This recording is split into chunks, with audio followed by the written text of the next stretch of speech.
नमस्कार दोस्तों, हम फिर से लेकर आ चुके हैं आप लोगों के लिए शाम की सभी ताजा और बड़ी खबरें। फटाफट अंदाज में एक एक कर बताएंगे आज देश और दुनिया से क्या बड़ी खबरें निकलकर सामने आ रही हैं। लेकिन उससे पहले दोस्तों एक नजर डालेंगे सुर्खियों पर। प्रधानमंत्री नरेंद्र मोदी के ऊपर गर्जे दोस्तों, आपको बता दें असदुद्दीन ओवैसी बोले भाजपा में इंसानियत नाम की चीज नहीं, इसके बारे में आपको बताएंगे। वहीं पर अगली बिग ब्रेकिंग में हम आपको बताएंगे दोस्तों, मेघालय के राज्यपाल सत्यपाल मलिक ने की राहुल गांधी की तारीफ। बोलो भारत जोड़ो यात्रा भारत को जोड़ने के लिए है, जी इसके बारे में आपको बताएंगे।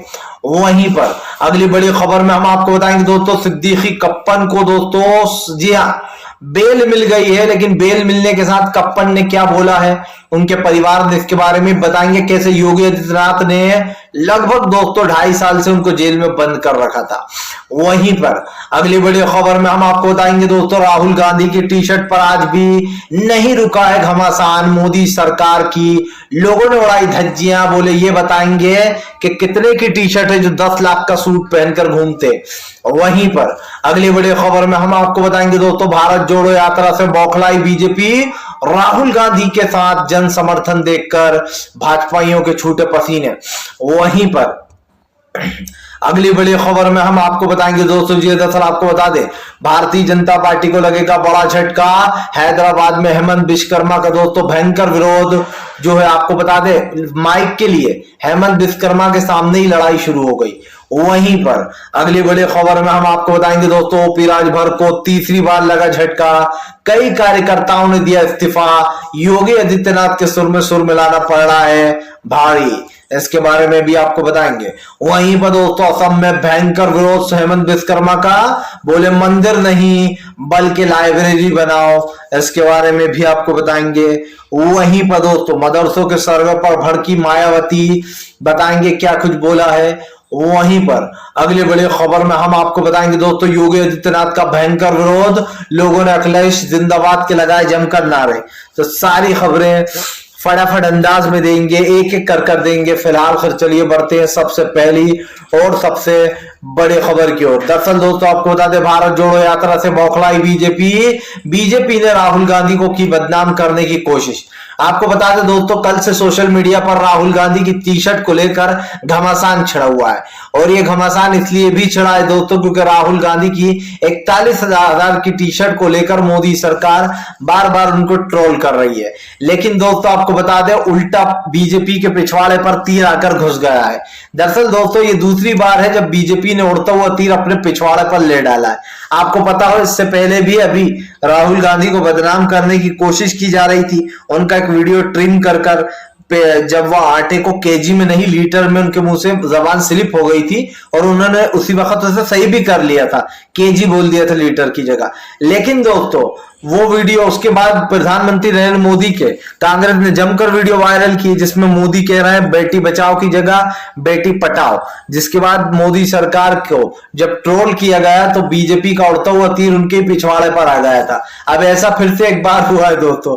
दरअसल कल राहुल गांधी की 41,000 की टी शर्ट पर दिन रात घमासान चलता रहा कि राहुल गांधी ने देखिए भारत जोड़ो यात्रा में 41,000 की टी शर्ट पहनी हुई है। लेकिन दोस्तों उसी के बाद आपको बता दें, जब भाजपाइयों ने एक ट्वीट किया राहुल गांधी की 41,000 की टी शर्ट का, और उसके बाद तो जैसे सोशल मीडिया पर घमासान चढ़ गया। आपको बता दें राहुल की इस टी शर्ट के बाद कांग्रेसियों ने बीजेपी वालों को आड़े हाथ ले लिया और पूरी सोशल मीडिया पर नरेंद्र मोदी के कपड़ों की कीमत और उनके कपड़े समेत चश्मे समेत उनके फोटो वायरल करना शुरू कर दिए वीडियो। आपको बता दो दोस्तों, इसमें आप एक फोटो देख पा रहे होंगे जिसमें मोदी सरकार चश्मा पहने हुए हैं। ये चश्मा ही दोस्तों खाली 1.5 लाख रुपए का है। यानी कि अगर देखा जाए दोस्तों तो राहुल गांधी की टी शर्ट से 1/3 हिस्से से भी कम है राहुल की टी शर्ट, तीसरे हिस्से से भी कम है। और इनकी एक चश्मा दोस्तों महज समझिए एक चश्मा ही 1.5 लाख का है। और राहुल गांधी की टी शर्ट कितने की बताई जा रही है? 41,000 की। वहीं पर दोस्तों अगर बात की जाए प्रधानमंत्री के नरेंद्र मोदी के सूट की, तो इस सूट की कीमत दोस्तों 10 लाख रुपए है। अब जब कांग्रेसियों ने ये वीडियो शेयर करना शुरू किया और कहा कि इस भारत जोड़ो यात्रा से तुम भाजपा डर गए हो, मुद्दे की बात करो, टी शर्ट सूट पर मत आओ। लेकिन दोस्तों फिर कांग्रेसियों ने कहा कि अगर बात निकली है तो अब दूर तक जाएगी, जिसके बाद उन्होंने मोदी सरकार का 1.5 लाख का चश्मा, 10 लाख का सूट और तमाम वो कपड़े दोस्तों जो मोदी सरकार के कपड़ों की कीमत लगभग 1.5 लाख से भी ज्यादा होती है, जो मोदी सरकार एक एक दिन में 2-2 3-3 कपड़े चेंज कर लेते हैं। तो दोस्तों अब आप समझ ही रहे होंगे कि मोदी सरकार के कपड़ों की कीमत क्या होती है। और ये घेरने चले थे राहुल गांधी को। वो कहावत तो आपने सुना होगा दोस्तों, बहुत पुराना एक कहावत है या फिर डायलॉग बोल सकते हैं कि जिनके अपने घर शीशों के होते हैं वो दूसरों के घर पर पत्थर नहीं फेंका करते। चलिए बढ़ते हैं एक और अगली बिग ब्रेकिंग की तरफ। बता दोस्तों अगली जो बड़ी खबर निकल कर आ रही है उत्तर प्रदेश में दोस्तों, आपको बता दें गैर तरीके से, गैर जमानी तरीके से जो यहाँ पर सर्वे किया जा रहा है भड़के असदुद्दीन ओवैसी। जी हाँ, दरअसल आपको बता दें लगातार दोस्तों सर्वों के ऊपर ओवैसी अपनी भड़ास निकालते हुए नजर आ रहा है। आपको बता दें मदरसों के सर्वों को लेकर असदुद्दीन ओवैसी ने बीजेपी को घेर लिया है। ओवैसी ने बीजेपी को घेरते हुए कहा कि जानबूझकर प्रधानमंत्री नरेंद्र मोदी देश में सांप्रदायिकता और नफरत फैला रहा है। इससे सिर्फ और सिर्फ उन मदरसों को टारगेट किया जा रहा है दोस्तों जिनको मान्यता प्राप्त नहीं है। ये आप भी जानते हैं कि फिलहाल देश में सांप्रदायिकता और नफरत का माहौल बन चुका है, लेकिन मदरसों को लेकर प्रधानमंत्री नरेंद्र मोदी ने जो लोगों में भ्रम फैलाया उसको लेकर भी एक गुस्सा जो है वो दिखाई दे रहा है। पर सबसे बड़ी बात यह भी है दोस्तों कि फिलहाल इस वक्त आप देख रहे हैं कि उन मदरसों को टारगेट किया जा रहा है जिनको मान्यता प्राप्त नहीं है, बेसिकली जिनको सरकार फंड नहीं देती, पैसा नहीं देती मदरसे चलाने को। ओवैसी ने कहा ये जानबूझकर किया जा रहा है ताकि जो प्राइवेट मदरसे चल रहे हैं उनको बंद करवाया जा सके, ये इल्जाम लगाकर कि यहाँ तो आतंकवाद की ट्रेनिंग दी जा रही है। आपको बता दें दोस्तों भाजपा यही करती है, वो मदरसों को लेकर आड़ी तड़ी अफवाहें फैलाती है और आए दिन ये कहती है कि भैया देखो इन मदरसों में तो जो है यहाँ पर आतंकवाद की तालीम दी जा रही है। जबकि दोस्तों आप भी जानते हैं कि मदरसों का ऐसा कुछ लेना देना है नहीं, लेकिन प्रधानमंत्री जानबूझकर इस चीज को जो यहाँ पर बढ़ावा दे रहे हैं। योगी आदित्यनाथ के राज्य में जहाँ बीजेपी की सरकार है वहां मदरसों का सर्वे किया जा रहा है। सिर्फ वहीं पर नहीं दोस्तों, हेमंत विश्वकर्मा ने अब तक असम में 3 मदरसे गिरा चुके हैं। ऐसा में ये कहना गलत नहीं होगा दोस्तों, जहां जहां भाजपा शासित राज्य हैं वहां ये सब कुछ कार्रवाइयां हो रही हैं। ऐसे में लोगों में रोष भी बढ़ा हुआ है, गुस्सा भी है। और ये कहना गलत नहीं होगा कि प्राइवेट मदरसों को टारगेट करने की फिराक में है योगी की सरकार। जबकि दोस्तों ये प्राइवेट मदरसे जो है ये चंदे से चलते हैं। चंदा जैसे कि दोस्तों लोगों के घरों पर पर्ची चंदा लाते हैं, कुछ लोग अनाज देते हैं, तो इस तरीके से ये मदरसे चलते हैं। और कुछ लोग फंडिंग देते हैं यानी कि पैसा देते हैं मदरसे के लिए अपनी तरफ से जितना उनसे बन पड़ता है, लेकिन जानबूझकर इसको फंडिंग का नाम दे दिया जाता है कि बाहरी देशों से पैसा आ रहा है और इस तरीके की चीजें बोल दी जाती है मदरसों को लेकर। तो ये कहना तो गलत नहीं होगा कि बीजेपी की बौखलाहट साफ दिखाई देती है। चलिए बढ़ते हैं एक और अगली बिग ब्रेकिंग की तरफ। बता दोस्तों अगली जो बड़ी खबर निकल कर आ रही, मेघालय के राज्यपाल सत्यपाल मलिक ने की राहुल गांधी की तारीफ। बोले राहुल गांधी बहुत अच्छा काम कर रहे हैं, भारत जोड़ो यात्रा एक बेमिसाल चीज है और इसका हमें बेसब्री से इंतजार था। आपको बता दें मेघालय के राज्यपाल सत्यपाल मलिक यहीं नहीं रुके, उन्होंने मोदी सरकार पर निशाना साधते हुए कहा कि पहले मैं अपना इस्तीफा दूंगा और उसके बाद देश की लड़ाई लड़ूंगा। यानी कि दोस्तों अब मेघालय के राज्यपाल सत्यपाल मलिक जी ने ऐलान कर दिया है कि अब वो प्रधानमंत्री नरेंद्र मोदी को यानी कि दोस्तों वो अब अपना इस्तीफा देंगे और अपना इस्तीफा भाजपाइयों को सौंप देंगे। इसी के साथ साथ मेघालय के राज्यपाल मलिक ने कहा कि ये लड़ाई आसान नहीं होगी और ये लड़ाई हम लड़ेंगे। आपको बताता चलूं दोस्तों ये लड़ाई लड़ने के लिए सत्यपाल मलिक ने जमकर राहुल गांधी की तारीफ भी की है और कहा है कि देश को जोड़ने के लिए भारत जोड़ो यात्रा बहुत ही सही मुहिम है। इसी के साथ साथ मेघालय के राज्यपाल ने कहा कि आज जो देश में हो रहा है वो देखकर अच्छा नहीं लग रहा। सिर्फ 2 पूंजीपतियों को पूरा देश सौंप देना ये देश के लिए खतरनाक साबित हो सकता है। यानी कि दोस्तों अडानी और अंबानी, सिर्फ 2 पूंजीपतियों के हाथ में दोस्तों आप समझिए सब है। कहने को तो प्रधानमंत्री नरेंद्र मोदी है दोस्तों, लेकिन पावर अडानी और अंबानी के पास है। इन दोनों के ऊपर कभी कोई छापे नहीं पड़ते, कभी दोस्तों ईडी सीबीआई एनआई की रेड नहीं पड़ती। सवाल यह है कि जो सबसे बड़े करोड़पतियों में से हैं दोस्तों उन लोगों के ऊपर कोई कार्रवाई नहीं, लेकिन आम जनता और पैसा है दोस्तों वो अडानी और अंबानी डकार रहे हैं। और यकीन मानिए इन दोनों की संपत्तियां अगर आप पिछले 8 साल में उठाकर देखेंगे तो 10 गुना बढ़ चुकी है और ये सारी मेहरबानी मोदी सरकार की वजह से हुई है। सिर्फ ये दोनों ही नहीं, रेस में बाबा रामदेव भी है दोस्तों, जिसकी संपत्तियां और कंपनियां बढ़ती जा रही हैं। ये 3 लोग ऐसे हैं दोस्तों जिनके लिए मोदी सरकार कुछ भी कर सकती है। आप देख लीजिए बाबा रामदेव की कंपनी में आए दिन घोटाले निकलते हैं। प्रोडक्ट में जो है यहाँ पर दोस्तों काफी कुछ निकलता है, लेकिन बाबा रामदेव जो है वो आराम से अपने प्रोडक्ट को बेचता है, नए नए प्रोडक्ट लॉन्च करता है और उसके ऊपर छापेमारी नहीं होती।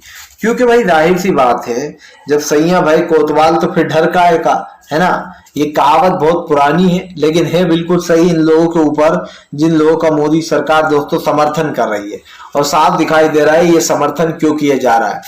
फिलहाल चलिए बढ़ते हैं एक और अगली बिग ब्रेकिंग की तरफ। बता दोस्तों अगली जो बड़ी खबर निकल कर आ रही है, आपको बता दे दोस्तों, हैदराबाद में हेमंत विश्वकर्मा का भयंकर विरोध, माइक को लेकर हुई छीना झपटी।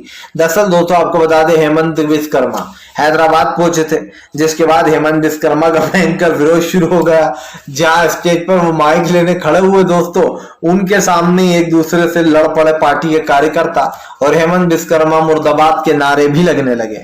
दोस्तों हेमंत विश्वकर्मा ने कभी सोचा नहीं होगा कि वो हैदराबाद जाएंगे और उनका इस तरीके से भयंकर विरोध शुरू हो जाएगा। आपको बताते चले वहां पर हेमंत विश्वकर्मा बच गए, उनके मुंह पे ही माइक दे मारते वहां के लोग। साफ सी बात दिखाई दे रही कि हेमंत विश्वकर्मा गए तो थे बीजेपी का एजेंडा चलाने, लेकिन वहां के लोगों ने दोस्तों उल्टे पैर इनको दौड़ा दिया। और दौड़ा इसलिए दिया क्योंकि अच्छे से जानते थे दोस्तों कि वहां के जो लोग हैं भोले भाले, वो बीजेपी को वोट नहीं देना चाहते। लेकिन वहां पर भी अब निशाना साधा जा रहा है तेलंगाना में। ऐसे में ये कहना गलत तो नहीं होगा दोस्तों कि हेमंत विश्वकर्मा गए तो थे वहां पर प्रचार करने, लेकिन कुटाई होते होते रह गई। और यकीन मानिए इस तरीके से छीना झपटी हुई है कि वहां पर उन कार्यकर्ताओं को पकड़कर पीछे ले जाना पड़ा। यानी कि दोस्तों हैदराबाद में जब हेमंत विश्वकर्मा पहुंचा तो उसका स्वागत करने के लिए सारे लोग थे, लेकिन स्वागत किस चीज से हो रहा था ये आप अच्छे से जान रहे हैं। और ये कहना गलत नहीं होगा दोस्तों कि फिलहाल आने वाले समय में भारतीय जनता पार्टी को एक बड़ा झटका लग सकता है। प्रधानमंत्री नरेंद्र मोदी और खास कर दोस्तों ये गोदी मीडिया जितना भी परपंच कर ले, लेकिन 2024 में अब की बार सरकार में सत्ता में आ नहीं पाएंगे गोदी पत्रकार, क्योंकि इन्हें अच्छे से पता होना चाहिए कि इस बार देश की जनता ने मन बना लिया है कि वो भाजपा को सत्ता से उठाकर बाहर फेंकेगी। और बाहर फेंकने के बाद दोस्तों एक ऐसी सरकार आएगी जो इस देश के हित में सोचे, ना कि इस देश के खिलाफ सोचे। और इस देश के खिलाफ इस वक्त बीजेपी है, क्योंकि बीजेपी कौन सी राजनीति कर रही है आपके और हमारे समझ में नहीं आ पा रहा है। चलिए बढ़ते हैं एक और अगली बिग ब्रेकिंग की तरफ। बता दोस्तों अगली जो बड़ी खबर निकल कर आ रही है, सिद्दीकी कप्पन को मिली बेल दोस्तों। जी हाँ, सिद्दीकी कप्पन को बेल मिलने के बाद भड़का परिवार। दरअसल दोस्तों सिद्दीकी कप्पन को लगभग 2.5 साल से जेल में बंद कर रखा था, 700 दिन से। ऐसे में दोस्तों ये कहना गलत नहीं होगा कि 700 दिन तक सिद्दीकी कप्पन जेल में रहे। अब आप समझ सकते हैं दोस्तों 700 दिन कितने होते हैं। ऐसे में दोस्तों आप समझिए मोदी सरकार ने, इंसानियत की योगी आदित्यनाथ ने धज्जियां उड़ा दी। एक ऐसा इंसान जिसने कोई दोस्तों जुर्म नहीं किया और उसके ऊपर ऐसी धाराएं लगा दी दोस्तों आतंकवाद की, और उनको जेल में पटकवा दिया। जी हाँ, ये कहकर कि ये हाथरस के मामले में आग भड़काने गए थे और वहां पर दंगा भड़काने गए थे, आतंकवाद की धाराएं लगी थी इस पे बेसिकली। अब सिद्दीकी कप्पन को 2.5 साल बाद बेल मिल गई है सुप्रीम कोर्ट से। लेकिन दोस्तों आपको बता दें सिद्दीकी कप्पन बेगुनाह होने के बाद आप समझिए इतने दिन बेचारे जेल में रहे। हालांकि अब उनको बेल दे दी गई है। और दोस्तों ये सिर्फ और सिर्फ पत्रकारों को डराने का प्रयास होता है। योगी आदित्यनाथ ने जानबूझकर सिद्दीकी कप्पन को डराया, धमकाया और जो है यहाँ पर उनको इतने साल तक जेल में बंद रखा। जबकि उनकी क्या गलती थी दोस्तों, वो हाथरस का मामला पूरा कवर करने जा रहे थे। वो एक पत्रकार हैं और वो हाथरस पर स्टोरी लेने जा रहे थे कि जिस तरीके से उन लड़कों ने बेचारी एक लड़की का दोस्तों आप समझिए रेप कर दिया था, जिसके बाद रातों रात योगी आदित्यनाथ ने उस लड़की के शव को जलवा दिया बिना परिवार से अनुमति लिए, उस मामले को दबाने के लिए, जिसके बाद ये घमासान शुरू हुआ था। और ये साफ दिखाई दे रहा है दोस्तों कि फिलहाल इस वक्त जो चीजें हो रही हैं हमारे देश में, उसे देखकर बहुत ही अफसोस होता है। क्योंकि सरकार दोस्तों जुर्म करने वालों को तो सजा नहीं देती, लेकिन जो बेचारे सच्चाई सामने लाते हैं, जो सच का पता लगाने जा रहा होते हैं, उनको गिरफ्तार कर लिया जाता है और उनको सालों साल जेल में रखा जाता है। और ये साफ दिखाई दे रहा है कि ये सरकार की बौखलाहट ही है जो लोगों के सामने आ रही है। सरकार की बौखलाहट देखिए कि सरकार कितनी बौखला रही है दोस्तों। ये साफ है कि प्रधानमंत्री नरेंद्र मोदी इस वक्त जो कर रहे हैं उसको लेकर कहीं ना कहीं देश में एक अलग ही तरीके का माहौल बन चुका है।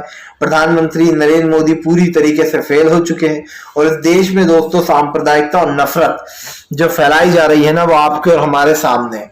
तो ये कहना गलत नहीं होगा दोस्तों कि प्रधानमंत्री नरेंद्र मोदी ने देश को एक अजीब सी दुविधा में डाल दिया है, जहां पर प्रधानमंत्री नरेंद्र मोदी दोस्तों देश के साथ तो हैं लेकिन देश के खिलाफ भी हैं। और इसीलिए कह रहा है कि प्रधानमंत्री को दोस्तों देश की कोई चिंता नहीं है। चलिए बढ़ते हैं एक और अगली बिग ब्रेकिंग की तरफ।